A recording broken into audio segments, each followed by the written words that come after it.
It's that thing with any adaptation where, you know, things like Frankenstein or The Wizard of Oz have been adapted so many times by people over the years. You need to have a reason for adapting yours. You can't just go, oh, we're just going to do another version of what someone else has done. You go right back to the original book and you put your own spin on it. And Mark is such a brilliant, he's such a brilliant writer. He's got a proper charisma that comes through all his writing. The key people for me were Dorothy and obviously Lion, Scarecrow and Tin Man, but also the Wizard.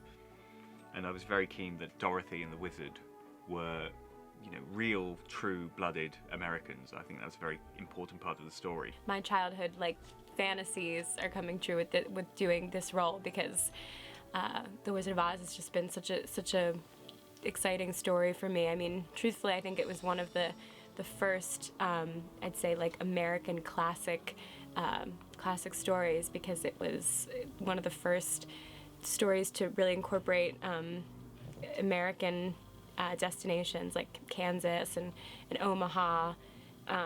So just my American roots and doing this drama in London. It's really exciting, and yeah, and I'm really looking forward to the release in September. It's my birthday in September, so maybe that'll be my present. Rachel Atkins as the Wicked Witch of the West is utterly insane. It's one of the reasons I cast her. She's one of the loudest actresses I know, and good luck when you talk to her, because she will blow that mic. It's going well. You move really fast here. You work very hard. You know, you do your first read through, in which they record, and then you do another take. And often leaving it that, because there's a lot of shouting, I'm quite grateful that it is not, not take after take after take. It's just, go for it and really go for it each time and try and get it. There are certain lines from the movie that we can all remember, that we all very much pinpoint exactly where they happened in the film. What's been interesting in the way that Mark has written this is that we've got variations on a theme. The difficult thing with the line with this was creating a sort of a voice for the line that would satisfy what people expected from the line, but also not just be doing what has already been done before, so that I can look back on what I've done and go, yeah, that was my own work. I didn't just copy someone else's. It's a lot closer to the original book than the film that probably people are more used to seeing. You've got such distinct characters. That's kind of vital. And with this, I feel like it makes it easier for the actors. You don't have to do as much, because on the page they're so different.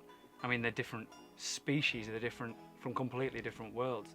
So I think it completely lends itself to audio drama. The Monkey Captain is written, in the front page, the actual description is he's written as a, I quote, Jobsworth Union shop steward.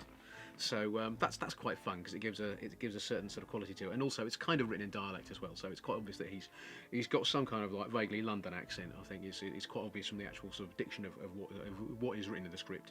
And so you can imagine a Bob Crow sort of talking about a full and frank exchange of views.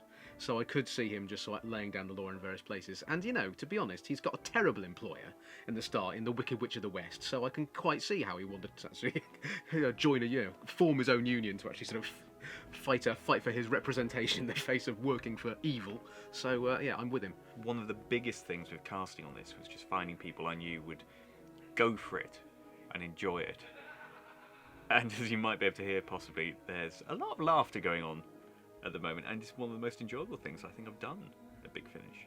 There's been quite a few funny moments that we've had. And again, it's just naughty actors being ridiculous. Things like Winkies. We found that highly amusing.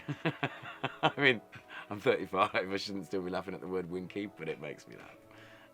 No, as ever with audio, it's brilliant because no one can see you, so I don't have to spend three hours in a chair. Actually, I imagine a winged monkey.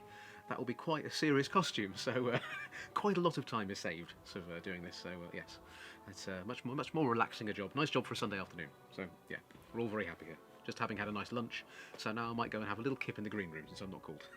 Jacqueline King came in as the Good Witch and the Mousy Queen and the Wicked Witch of the East, and I think most Big Finish listeners will recognise her as Donna's mother from the TV series. But she's just the sweetest, most charming lady in the world. world. We started our first day with a whole scene with Munchkins where everyone was treated live with these high-pitched effects.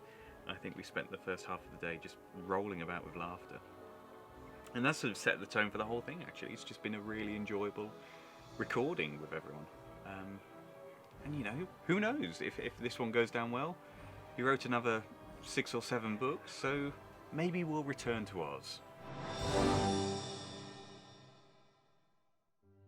The paths of darkness are myriad and salty.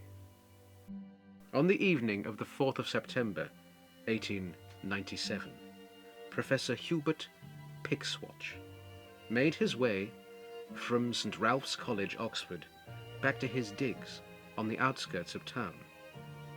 Little did he know then what would transpire and turn his hair white before the end. Before the end of the day.